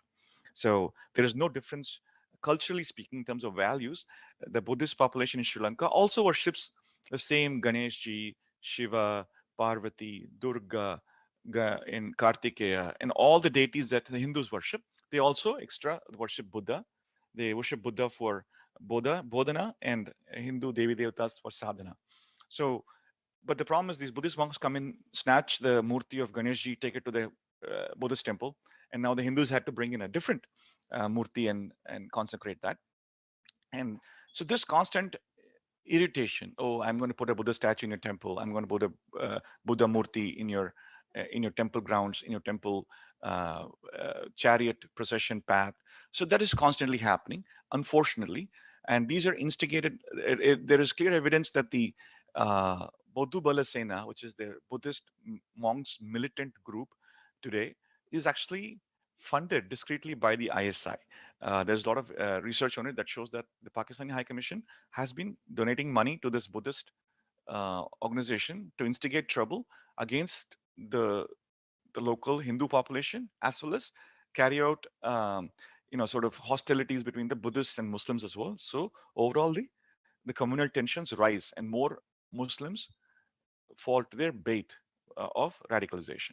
So that being said, the Hindus have also reacted in a very positive way, and this has been ongoing since 2016. Um, Several Hindus have gotten together and formed an NGO called the Shiva Sena, or the Shiva Sena, which is nothing to do with any organizations in India of the same name. But the Shiva Sena is an intellectual, social, religious uh, NGO that has worked very hard since 2016 to stop conversions and to bolster the Hindu mindset. So the Shiva Sena was founded by a former UN official called Dr. Sachidanandan, and he has essentially set up a team of activists and volunteers all over the country, and they have stopped potentially thousands of conversions of poor Hindu families. They've been foiled. The missionaries have been driven out. Quite a few Garvapasis have also been converted. Reconversion ceremonies of the Christians back to their ancestral Hindu dharma has also been converted, has been also been performed. And Shiva Sena works closely with all Hindu organizations. They are not sectarian in any way, and they've also pushing the Sri Lankan government and parliamentarians for enacting stricter anti-conversion laws. So, what is also one more point is that Mannar district, which used to be Hindu majority, but since the Portuguese invasion has become Christian majority, is now facing a rampant conversion. So Shiva Sena has identified 6,000 poor Hindu families in Mannar who are under immediate threat of conversion, and Shiva Sena is helping to provide each of these 6,000 Hindu families with spiritual Hindu support, visible Hindu symbols on their houses, such as the Hindu flag, the saffron Nandi Dhwaj, and then providing them tulsi plants, providing them Hindu scriptures, because none of them have any Hindu scriptures in the houses. And they're also training Hindu priests in every village. There are about 9,000 villages where there's no Hindu priest. So Christian priests try to take over the role of the dominant uh, funeral performer. If there's any death in the family anywhere, the Christian priest comes in and says, okay, there's no Hindu priest here. Let me do your last rites of the dead Hindu person according to Christian traditions. So what we're trying to do is they're trying to train Hindu priests from all jatis, all the castes, whoever's interested, and also provide Hindu priest training to Hindu women in every village. So it's a long process, 9,000 villages. You have to identify and train the right people. So it's ongoing. And then Shiva Sena is building Shivalingam temples at every mile marker. And this is happening to counter the planting of crosses and the planting of Mary and Jesus statues along the highways in Hindu districts in the northern province. In places like Mannar and in Jaffna and in the Vanni districts, you see a lot of, infant Jesus and Mary and Jesus and crosses coming up, little statues along the highway where people stop to pray. So we're building Shivalingam temples at every mile marker, every once in every few miles along the highways to counter that. And one big success that the Shiva Sena has had last year or the last few years has been that the Shiva Sena waged a successful legal and satyagraha campaign, a hunger strike to stop cow slaughter, cattle slaughter in the northern Jaffna district. The picture on the left shows Hindu leaders led by Dr. Sachidanandan bringing together other Hindu monks and Buddhist monks to do the hunger strike. And this was first in the Jaffna district alone, and then it spread to 7 city councils all over Sri Lanka. And then finally, last year in 2020, the Sri Lankan government respected this Hindu Buddhist joint campaign and banned cow slaughter. Legally, cow slaughter is banned in Sri Lanka with the parliament and the cabinet approving this. However, it has not been implemented yet. So it has been banned officially, but due to a lot of pressure from the Islamic and Christian groups, the Sri Lankan government has not implemented the ban. We're going to push them to see if this can be done as soon as possible. So these are pictures of Shiva Sena activities, the resistance work that's going on, the Hindu resistance to stop conversions in a peaceful manner. And Sri Lankan Hindu society is a very active, very passionate society. They are not laid back, they're not lethargic.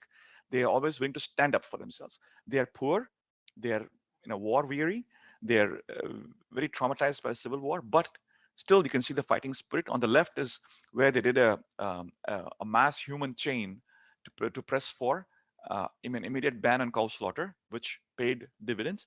On the right, on the top right, you see a procession of more than 2,500 Hindu activists who marched in the streets of Vavunia in 2020, pressing for, among other things, the cow slaughter ban, anti-conversion laws. It brought together all the Hindu temples and all the Hindu organizations participated, and Shiva Sena played the role of glue, bringing all of them together. It brought everybody together silently. And the pictures on the center left show women being trained as priests in the Hindu scriptures and how to do pujas. It's being Hindu women are being taught to become Hindu priests in different villages. And then the picture to the center right is where Shiva Sena activists led by Sachidanandji went and distributed relief to Hindu families who were attacked by Muslim thugs on Mahashivratri day in Anuradhapura inside the temple. So they were hacked, and you can see the person on the left wearing a surgical mask on his head because he was hacked on his head.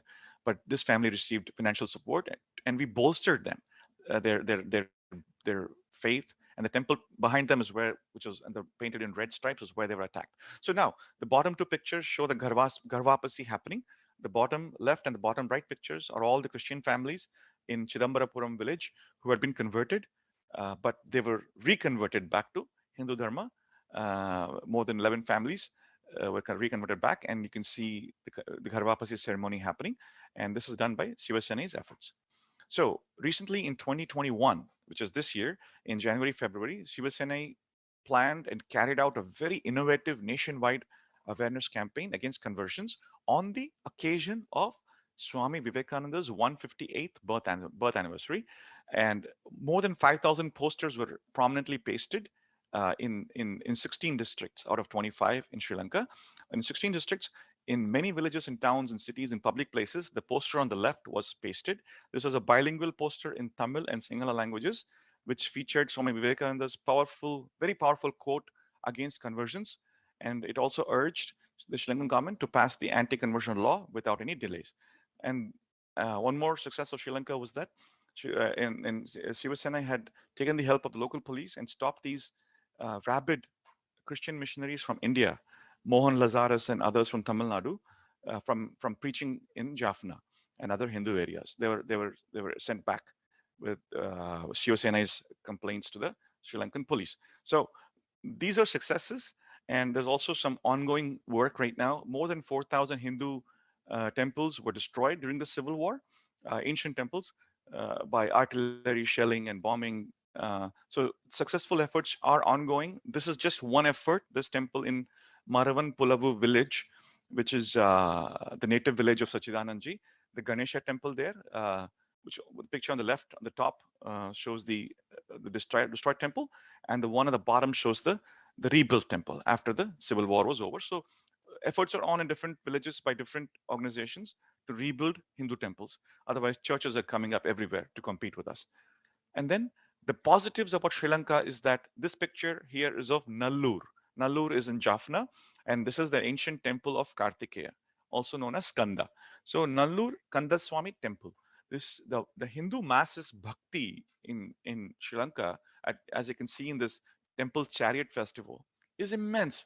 They will show up in large numbers, pull the chariot themselves, the rathas, and it has to be seen to be believed. The amount of bhakti and fervor there is for the Hindu dharma, and so that is one of the positives of Sri Lanka. And you can see that strong bhakti empowers lakhs of Hindu devotees who are in this case pulling the rath, the chariot of Kartikeya, at the Nallur Devalayam in Jaffna. This shows the inner strength of the Hindus. No matter how poor they are, they still believe in Hindu dharma. And uh, Hindu temples that were destroyed by the Portuguese were rebuilt. For example, this Hindu temple is in Triconamalai or Trincomalee. It was a Shiv Mandir that was built during the Ramayana era, and Ravana used to worship here, but it was destroyed by the Portuguese Catholic invaders in the 16th, 17th century. But it was again rebuilt by the Hindus in the 18th century.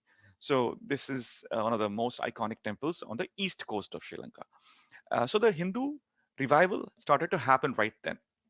So all is not lost. There is immense potential to help in the protection, preservation, and propagation of Hindu Dharma in the Hindu holy land of Sri Lanka. So let us help by lighting a lamp. Let us help by following the footsteps of a great Hindu saint called Arumuga Navalar, who during the British era started the anti-conversion movement in Sri Lanka. So the poor Hindus of Sri Lanka hold the Hindu traditions, the Hindu scriptures close to their chest. They may be poor, but they're very resilient. And they can hold on to the traditions if the global Hindu diaspora is including the Hindus in India, can empower the Sri Lankan Hindus and help them prevent conversions. So with this appeal, I might just conclude, asking everyone to look into helping Hindus in Sri Lanka. And I have given the contact of Shiva Sena founder in Sri Lanka, Dr. Sachidanandan. His email and phone number are provided here. Please do think about it. See how strategically important Sri Lanka is for Bharat in terms of security. So strategically, it is quite the vulnerable southern frontier of Bharat. If Sri Lanka stays Hindu Buddhist majority, then we will not have to face a threat in the future.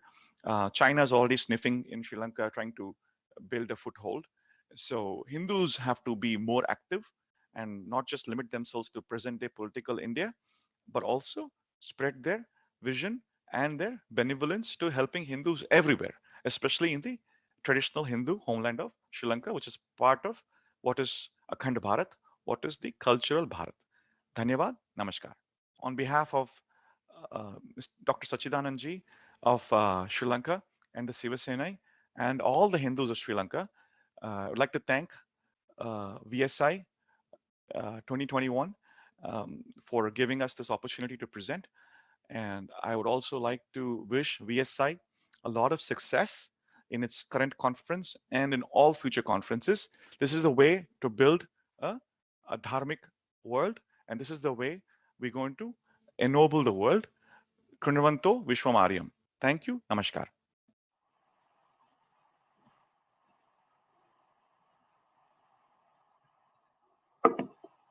Thank you so much, Ravi ji. This was phenomenal. I think a lot of us have learned a lot about the Sri Lankan crisis that has been going on for so long, right? Personally, for me, this has been like a huge revelation, and I'm sure for all of us. And the one thing we are doing is that, we are going to collect a PayPal pool because I think many of you want to donate, but may not be able to donate to either Sri Lanka or the other projects. If you don't have the links, we are creating a PayPal pool for VSI Foundation, and the link is here, and you can access it. If you can post it in the comment section as well, that would be great. Thank you, Omiji. So, Richard, this PayPal link that you have generated works for a longer duration, or is like a temporary thing? No, it can work for a longer duration. Okay, so once we have this live telecast is done, we need to take this project, this brilliant effort of Sachidanandanji, Yes. to every Hindu on this globe. We start sharing on WhatsApp, start sharing on our Facebooks and Twitter lines, and we attach this pay link so that Hindus all over the globe who are moved by this presentation and want to help Hindus in Sri Lanka can start donating. But let's go to the next project, because already this has been a long project, so there's no point of question and answers. Just attach the pay link and start circulating it to the Hindus globally. Yes. Thank you, Omiji. All right, so I think we are coming to our last presentation, and this is not about persecution or genocide. So I think, we wanted to bring a little bit of a highlight, and, I know it's been a very power-packed, information session so far, but I think what we have now is something much more positive in terms of understanding what we can do. I think many of you, some of you have commented here that, we need some successes. We need something to be proud of, something to be positive about. I think Abhishek write that comment, Abhishek Dwivedi, I think. And, I agree that, that is an important thing. I think it was Sunday that we saw Code for Dharma, which is trying to create our own narrative where Wikipedia is subverting Hindu narrative, presenting Hinduism in a bad light. And, it's just that it's not just that they don't know Hinduism, it is that they presume that they know. They want to look at it from a colonial lens, and they want to present it in a way that, makes it look bad. So I think we have to take ownership of our work and, of our narratives, of our documentation, and go ahead and do it. And we have now Mr. Hemant Bhai Patel, who will be presenting about his project, and he's trying to create his own social media, platform and social media support systems for Hindus, because as everyone has been noting that, we need to come together, whether it is through political engagement, social engagement, or economic engagement. We have to support each other, because we are otherwise always going to remain, that subaltern group of people who are not represented in the UN, who are not represented in the political systems in any country that we live in, and who are, constantly subjugated and subverted. So these kind of platforms that are online platforms in this information age are crucial to our development and our progress. And I welcome Mr. Hemant Bhai Patel to present this to all of us. This is Hemant Patel from Chicago, USA. Let me give you some idea about me. My professional background is I am a mechanical engineer, and then I have a master's degree in computer science. The most importantly, I have been involved in so many Indian and Hindu causes for almost past 25 years. And that is how I started some of the projects, and I would like to talk about those projects. I am working on 3 projects as of now, and I will go through those one by one. I will be talking about 3 projects. The first one is Sanatan search engine. Second one, social media warrior. Third one is about love jihad. and halala. It will be like introduction for the love jihad. I mean, the idea is to make people educated about the love jihad and halala. The first project is Sanatan search engine. It is also called Sanatan database. We believe that in Vasudeva Kutumbakam, that is our Sanatan philosophy, and we strictly follow that. We believe that whole world is my family, and we are part of it. In this project, it is all Sanatanis. Our object is to bring all Sanatanis under one digital roof. So our plan is to connect all Sanatanis through digital platform, and it should empower and promote Sanatani businesses and individuals. So that is our main objective. Some more, so basically it will provide socio-economic platform for those who believe in Sanatani values, Sanatani ideologies, Sanatani and Sanatani's way of life. It provides an option to do business with fellow Sanatanis. A business owner, a service provider, an individual, or anybody possessing SSDF certificate, I mean Sanatani certificate, helps customers to identify that the certificate holder has gone through the Sanatani oath process. It does not provide any kind of quality or service. It's a business model where members will be charged for the services and the contributors will be paid. And at the end, 100% profit. All the proceeding will go towards Sanatani projects, causes, and charities. These are some of the functionalities of our search engine. It will have Sanatan matrimonial, Sanatan job search, Sanatan taxi, rickshaws, Sanatan certification, Sanatan buy sell. Even it will have a farmer mandi kind of virtual bazaar. It will have Sanatan Panchang. It will have search engine to look for handyman, search accountant, businessman, restaurant, hotel, doctor, electrician, delivery person, even a temple, Jatka shop, pujari, movie review, promote spirituality. I mean, it will have almost like 600 subcategories that our search engine will provide. So at the end, Sanatan, it will provide a lot of job opportunities for a lot of our youth. And after all the proceeding will go towards Sanatan Seva, Sanatan charity, and Sanatan causes. This is just the repetition of the previous slide.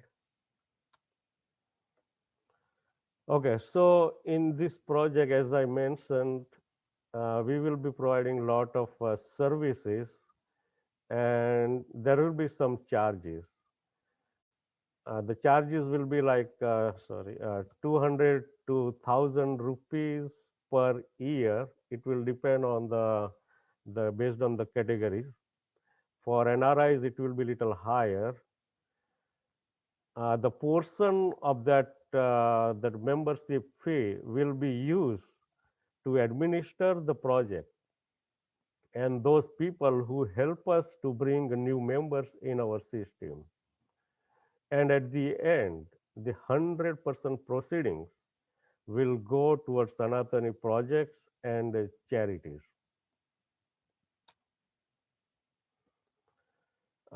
In order to become a member of our Sanatan society, there will be a membership process that will be followed very strictly. Each member will be verified during registration process. Even their Aadhaar card will be authenticated to prevent the fake profile. So our computerized system will authenticate the Aadhaar card before the person becomes our member.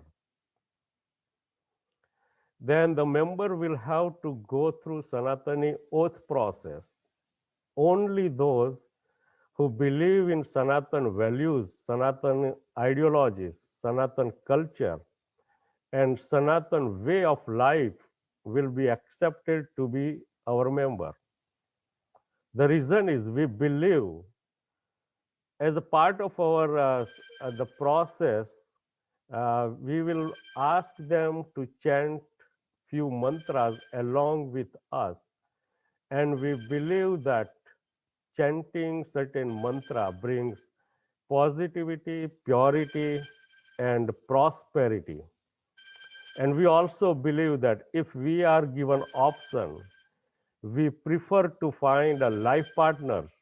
If we are using a matrimonial service, then we believe that we will prefer to find a life partner or any other businesses who also believe and who also chant our mantras. Each member will be provided a certificate. So the business owner, if they want, the business owners can display in their businesses.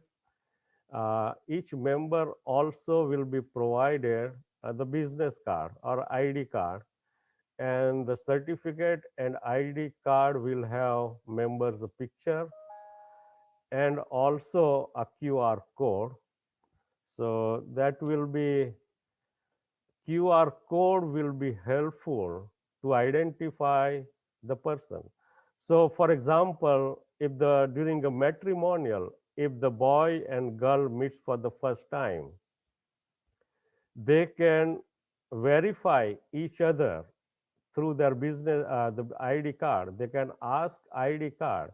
They can go to our mobile app and scan the other person's ID card, the QR code, and they could very easily verify that the other person is really a member of our Sanatan society.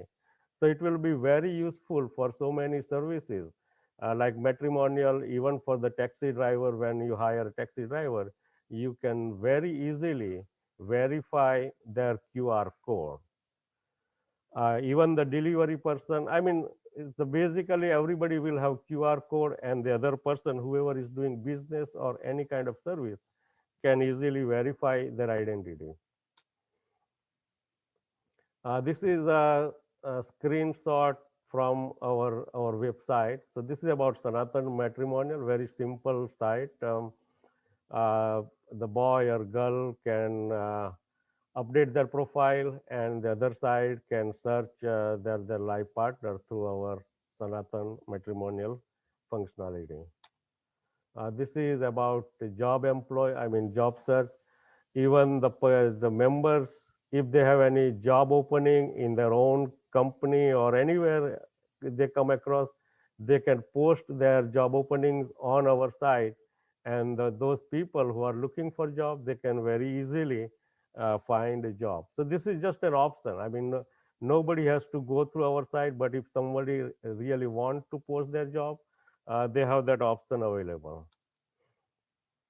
The business, there will be a search engine to find the businesses. Let's say if you are looking for a Sanatani restaurant in any part of the world, basically, let's say you are looking for in Bangalore, you can go to our mobile app or our website and use our search engine. And if there is any Sanatan restaurant available, you should be easily able to find. You will get their phone number, email ID, address, their web page, so much information. And then if you want, you can go there.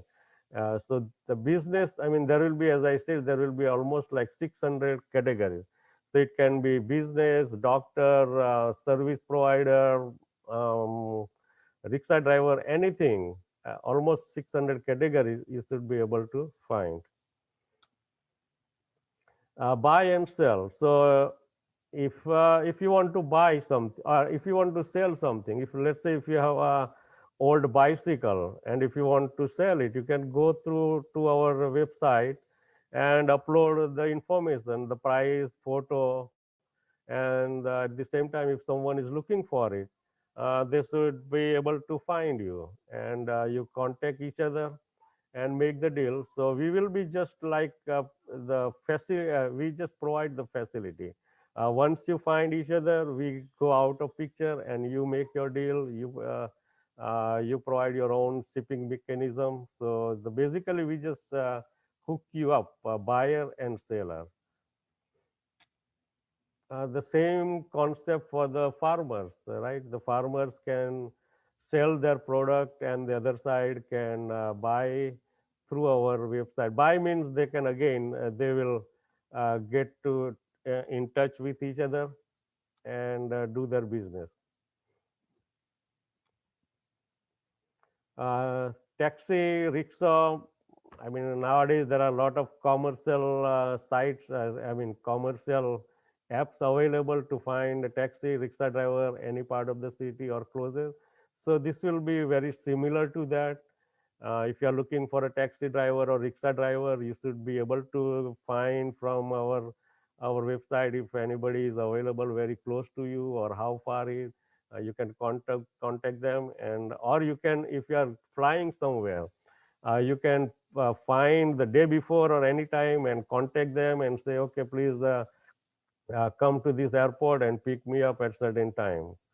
So this would be very useful app. Okay, let's talk about the benefits for the individual. The first of all, I mean, whoever is interested, I mean, this will provide a sense of pride and satisfaction for the individual that who like to be stay connected with the other Sanatanis. Individual as a consumer will have an option to do a business with the other Sanatani counterpart. They will be able to use our Sanatan search engine. As I said, they can buy and sell. They can post their own jobs if any jobs available. They can find a delivery person. They can, and we will have a referral program. So if the person is a member of our society, and if they want to refer their friends or relatives or anybody, they can refer them through our website and they will get paid. So there will be some compensation for referring us. So for some people, it can be an extra income. Uh, I mean, later on, once we can talk to our temples and some other places where our members might get some special treatment. I mean, the site has not even launched, but it depends how successful we are. In case if we get successful, we can talk to some temples. Say if you see our member, please provide some special treatment. And the most importantly, it will provide a networking between Sanatani members. For the business people, similar benefits, and on top of all the previous benefits, they will be part of our search engine. That will be the biggest advantage for the business people. It's like a Google search. Their business will be available through our website, and our search engine will provide the information about their businesses. Later on, we will have a city level targeted emails, and their information will be provided through our email system. Yeah, so basically, for Sanatan Dharma, all the profit will be used for the Sanatani Dharma. Then we will provide like a scholarship to our poor students. We will also, based on our income, we will provide a subsidized business promotion to other. We also might provide some low interest loans to our Sanatani members. And at the end, we will also support to those people who are fighting for our Sanatani Dharma. How to become a Karyakarta is the one who bring new members to our system. And for them, it will be a very simple process. First of all, they should be willing to serve our Sanatan Dharma. And the process is very simple. The second step is they have to, first of all, they have to become a member of our Sanatan society. Then they will be provided a half an hour kind of training, online training, just like a video call. And only thing they need it is a smartphone with internet connection, and they should be ready to go. How can you help? The first of all, if you are a simple individual, if you don't have any business or anything, you still can be part of our system. If you are a business owner, definitely you can become our member, and you can also become a karyakarta. Karyakarta means bring a new people, and for doing so, you will get some kind of compensation. Hopefully, that should be good enough as a good income source for many people. You can also refer other kartas or business or friends or family, relatives, or your neighbors and get some compensation.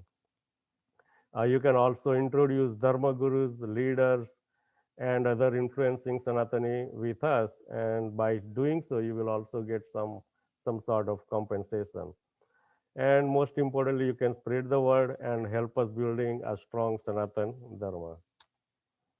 So that was the first project. The second project, okay, so for the first project, I mean, right now, all the seed money I am providing, and later on, it is kind of a business model. So basically there will be a membership fee that will be kind of our income, and that will be used to administer the project. And at the end, all the proceeding will go toward the Sanatan causes and to the charities. The second project is a social media warriors, and for that, what we are doing, what we found that nowadays there are a lot of negativism going on about Hindu Dharma and about India, RSS, VHP. So we have a team. They are countering those false narrative is being created by some vested interest people. So we have a two team, one team in India and one team in US. The team in one provides the funds in team two, and team two in India, they are the one countering those wrong narratives about India and Hinduism. These are the Facebook groups where our team is propagating our positive post about Hinduism and about India. The third project is about love jihad and halala.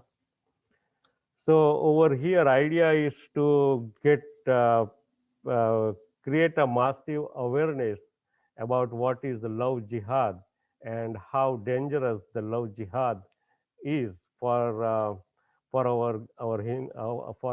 Sanatani girls. So we collect material about love jihad, and we propagate those through our social media platform. And the idea is again to just to create awareness about among our girls and our families. So I think that's about it. So this is all about my three projects, and thank you again for VSI for giving me this opportunity to talk about these three projects, and I hope those are very interesting and helpful. So thank you again, and namaste. This was all about my three projects. I hope they were useful and interesting. And finally, thank you so much, VSI, for giving me this opportunity. And hopefully, this project will go all over and might be helpful. Thank you again, VSI. Thank you, Hemant Bhai. That was quite a lot and quite amazing. And thank you for putting this project out there. I hope people will find it, pretty interesting and it will connect with you. Um, Yeah. I think someone has written that there is something in Canada called Hindu Vivah. So maybe you want to tie up with them as well, to create a common platform. Yeah, yeah. I mean, there are a lot of Hindu matrimonial sites, but as I mentioned in my presentation, the biggest difference is we are going to verify each and every member.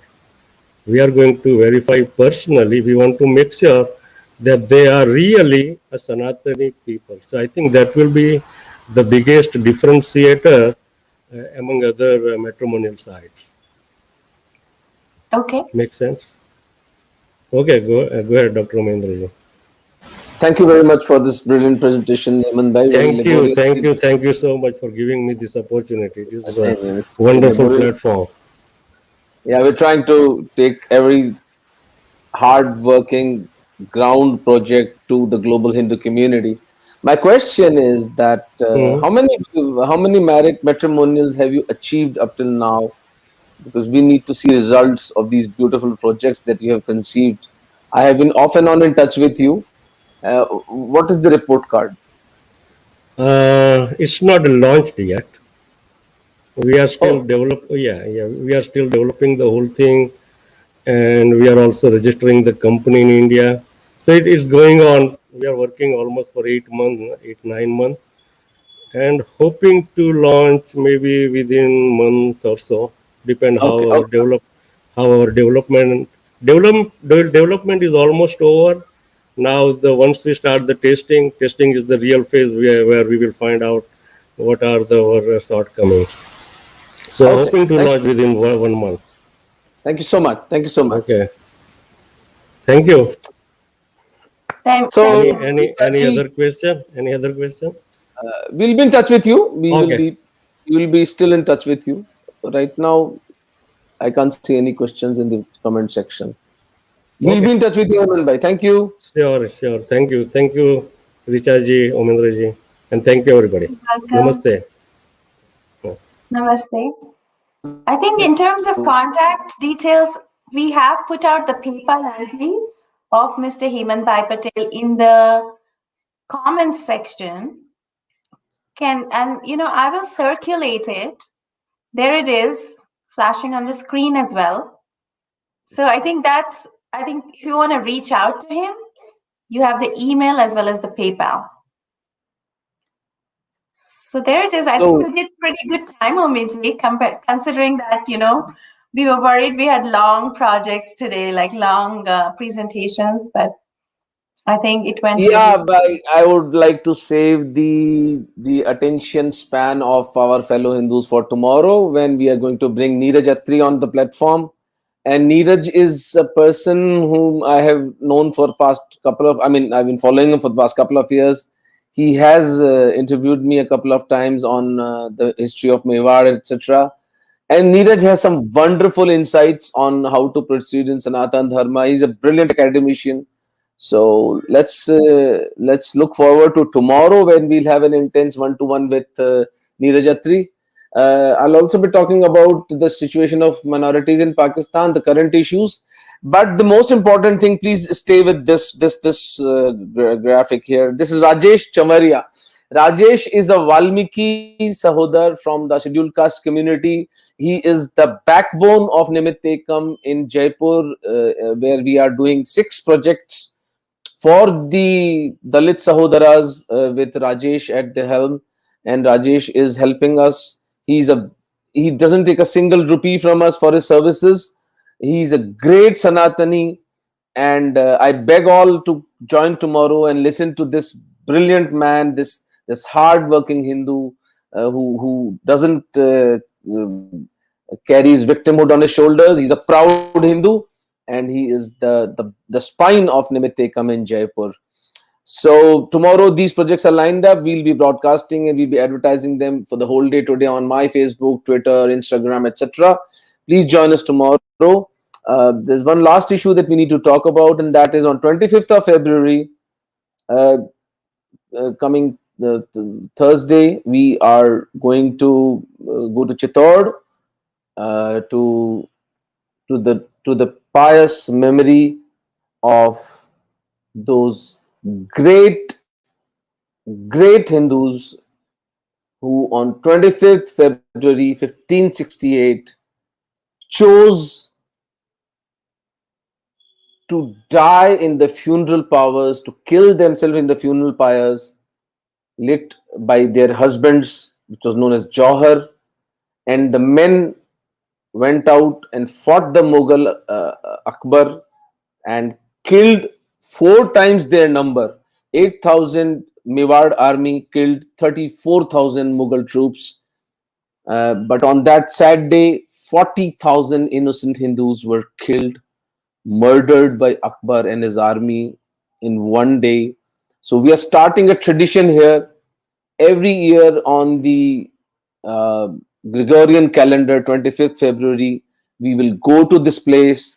We will try to remember these pious Atmas who gave up everything, who gave up their life. And the single important importance of this message is that, if Saka and Johar hadn't happened, India would have been Islamized. Saka, Johar, so many Hindus dying in one day sent a strong message to the rest of the Hindus around the country that, when a man is status quo, and people would even contemplating converting to Islam because वो कोई इतना माथापोड़ी कर रहे हैं, इतना ज़्यादा है तो चलो let us convert.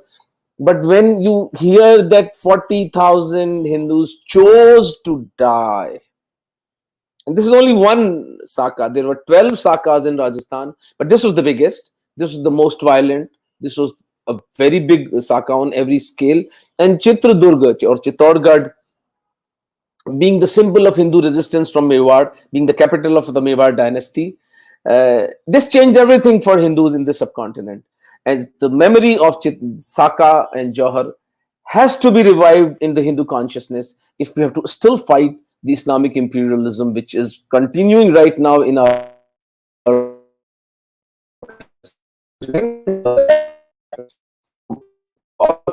You're not if you want to come to Chittorgarh and join us at the amazing venue of Saka and Johar in Chittorgarh. I'll be going there. We'll be going there for our prarthana, dhyan, and havan for the freedom, for the moksha of these pious atmas. Thank you very much. Omiji, I had a question. Can we participate from a long distance? Will you be live telecasting it or something? We're trying. Yeah, we can do that. Let me talk to our team, and maybe we can do that. The havan at least. What I'm planning is to take mainly our Dalit Sahodaras, Valmikis, Meghwals from Pakistan, Old Rajputs, Bhils, all these communities. One representative. We'll go to the Bhimtal where actually the Jan Johar happened. We will bathe there. And we will हम स्नान करेंगे and पिंडदान करेंगे. We will do the tarpan of these atmas, and then we'll sit in meditation for 1 hour, and then 1 hour for havan, and then we will come back after a short program where we will document everything in a 1 hour, sit around, and then we will tell the Hindus. That will be recorded, that will be telecast live. I don't know how easy it will be for us to telecast that live from Chittorgarh Fort. How is the internet connectivity there? I do not know. That is something that technically, but definitely we'll be recording it and putting it on the YouTube. So I'll try my best to connect you live so that you can witness all of the Hindus who care about what our glorious forefathers did for us, how they saved our beautiful, brilliant, and amazing Sanatan Dharma. I will try my best to keep you in the loop. Thank you, Omiji. I think with this we come to the end of our event today. And tomorrow, like you said, please join us tomorrow. Yeah. We have, like you said, a great lineup. So, today we heard of Nimitekam Canada, and tomorrow we'll hear about the original Nimitikam from the original Dr. Omendra Ratnu. I And won't also, vote for Rajesh. Let's focus on yes, Rajesh Chamaria. Rajesh as well. Yes. And also, how about, I think your talk with Mr. Neeraj Chatri, right? That is the other Yes. thing. And then, of course, DK Hariji and Hema Hariji, they are going to again talk about their narrative building. They've been doing it for a long time now through Bharat Gyan, if anyone has watched here. But this, they're advancing it one step further and they'll tell you more about it tomorrow. So yeah, that's that. So Namaste. namaste, see you tomorrow. Har Har And Mahadev. Har Har Mahadev. Thank you, everyone. It was great. A lot of participation today. And, we will, if you have any questions, you want to volunteer, a lot of people have written that they want to volunteer, they want to donate. And, we've tried to be a little bit faster today just because we had a lot of information to share today. So what we are going to do is, yes, that's our email, foundationvsi@gmail.com. So just write to us and, we will make sure to answer your questions, connect you to the right people. If you want to donate, I know it's just been a little bit too much today. So if you want to donate, write to us and we'll connect you to the right people. And we also have a PayPal link for our donations. We just created a PayPal pool, which I always do for webinars. So, and then we send it out to the people. You can just put in the note, this is for the Sri Lanka project. This is for Hemant Bhai. This is for, Hemant Bhai Patel and his social media project. And we will forward it to that right person. Just put it in the notes. All right. Thank you so much. And have a good night or a good day, depending on where you are.